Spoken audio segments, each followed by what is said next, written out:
Hello mga kakusina! Nagkayaan nga pala kami magkakaibigan na magpunta sa circle at maggala-gala nga daw. Parang nga rin kami magpipiknik kasi magdadala kami ng mga pagkain. Kaya naman ito gumawa ako ng egg sandwich tapos ayan mapiprito ako ng manok at gagawin ko itong buffalo. Chicken buffalo nga pala ito mga kusina pero hindi wings ang gamit ko kundi mix na yan. Meron thigh part at legs. Nagluto rin pala ako nitong adobo mga kakusina. Ako pala yung nakatoka sa ulam kaya naman ako yung gumawa at nagluto. At eto na nga nagdala rin ako ng kanin. Sila may mga dala rin naman na kanin. Naisipan na nga lang namin mga kusina na kanya-kanya na nga lang kami dala ng kanin tapos ito naman magpapalaman naman ako nitong egg sandwich na aking ginawa. Hindi nga ako perfect sa paggawa nito or pagbabalutin itong egg sandwich mga kusina kasi first time ko lang. Naisip ko nga lang din na magdala nitong egg sandwich mga kusina nang sa ganun ay meron din kami ditong makain na tinapay. Tapos ayan, biglaan nga lang yung paggawa ko nito mga kusina kaya naman dapat hindi ko na ito babalutin. Sakto naman ay man nakita ko ditong tissue pa kaya naman ay binalot ko na rin. Nang sa ganun ay maging presentable naman ito. Palaman na nga rin ako ng tinapay na para sa almusal ko mga kusina kasi sa mga oras na yun ay maaga ako nagising at hindi pa nga ako nakakapagkape. Kaya ayan, pagkabalot ko nga nitong mga egg sandwich mga kusina, inilagay ko na nga rin doon sa lagay ng tasty mismo. Matapos kong maigayak mga kakusina yung mga dadalhin namin pagkain doon sa circle, tapos ayan, nag-ready na rin kami at naligo na rin kami. At paalis na rin kami sa mga oras na itong mga kakusina at magmumotor nga lang kami doon kasi medyo malapit lang naman kami doon. Excited na nga rin itong aking anak mga kusina kasi miminsan lang din naman kami maggalagala. Tapos ayan, nagpa-helmet na siya at nilagyan namin ng jacket. Dumaan din muna pala kami dito sa malapit na gasoline station dito sa Michelle kasi paubos na pala yung gas ng aming motor. Saglit na naman kami dito mga kusina at mga 30 minutes lang din yung aming naging biyahe at nandito na nga kami.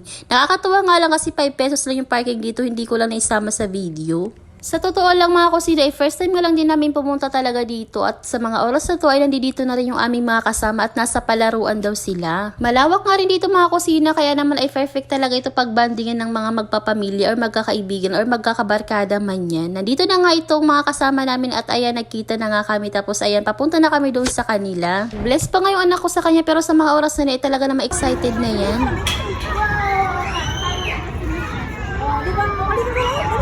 Hindi naman halata na excited siya, talaga naman natuwa siya dun sa palaruan. At eto nga, habang naglalakad kami, nakakita siya ng mga laruan. Nakakita siya nitong lobo, kaya naman ay hindi niya na talaga ako tinantanan at nagpabili na nga ng isa. Paw Patrol yung pinili niyang karakter kapag hindi ko rin kasi binilhan nito ay talaga namang iiyakan ako niyan. At eto na nga yung mga kasama namin, pagdating namin dito ay hinihintay na rin kami. At sa mga oras na tayo malapit na nga rin mag-alas 12 kaya naman magla-lunch na kami. Naglatag pala kami dito ng banig, may dalang banig yung aming isang kasama at ako naman may dala din isang sapin. Sa mga oras na to ay nakakatuwa nga lang yung ganitong moment or yung ganitong banding. Masaya lang kami at kanya-kanya nga lang kaming labas ng aming mga dalang pagkain. May kanya-kanya nga kaming dala dito na inumin kasi naman ay may mga bata din kami kasama at yung iba naman namin kasama ay may dala din mga pang snacks. Masaya nga lang kami habang kumakain dyan at pagkatapos naman namin kumain, ito naman bumili naman ng ice cream itong dalawang maliit na bata.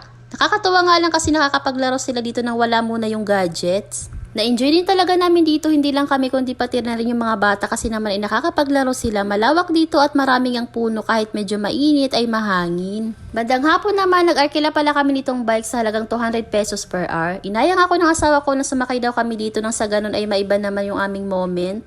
Nakaka-enjoy din sumakay dito mga kusina kasi naman ay marami din yung sumasakay or nag-aarkila nitong bike. Nakakatuwa din kasi malawak din yung pag-iikutan mo at marami rin mga tao. Araw nga ito ng Sunday na pumunta kami dito kaya naman ay late upload ko na ito. Sunday ito kaya naman ay marami rin tao or magpapamilya na nagbabanding dito. Tinapos nga namin yung isang oras dito kaya naman ay nasulitin talaga namin yung aming bayad dito. Nakakapagod lang pero talaga naman mag-e-enjoy ka. At eto, nag-ride na rin or nag-arkila na rin ng bike yung aming mga kasama yung mga anak nila.